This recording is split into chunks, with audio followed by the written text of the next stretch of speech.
Welcome back to Akanno Security Labs. Today, we are breaking down a highly resilient enterprise network architecture to understand how traffic flows securely between corporate endpoints, public networks, and the core data center infrastructure. When you look at this diagram, you are seeing a classic example of network segmentation designed to enforce solid security boundaries. Let's start on the far left with the enterprise internal departments. We have distinct operational zones spanning admin, warehouse, finance, customer service, shipping, and information technology. Each of these segments connects up to its own dedicated access layer switch. These switches then aggregate upwards into a pair of core distribution switches. This represents excellent local area network design, isolating departmental broadcast domains right at the edge.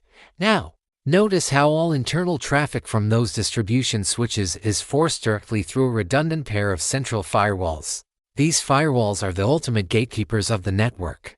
They sit immediately beneath the public LAN cloud and are flanked by routers to manage incoming and outgoing external traffic. By placing a high-availability firewall cluster right at this intersection, the security team can inspect, filter, and block unauthorized traffic trying to move laterally through the organization. To the right of the firewalls, we find the DMZ, or demilitarized zone.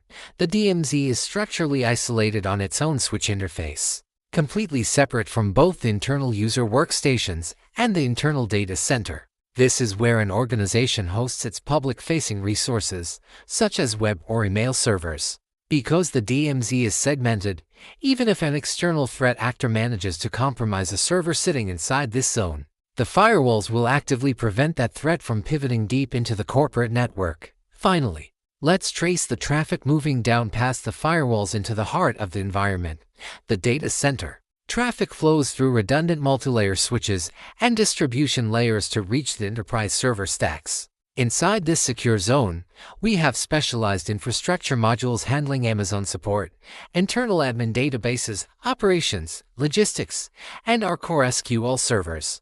On the bottom right, you will notice these database stacks tie back into a high-speed SAN, or storage area network, driven by a dedicated storage controller to ensure fast, centralized, and reliable data redundancy.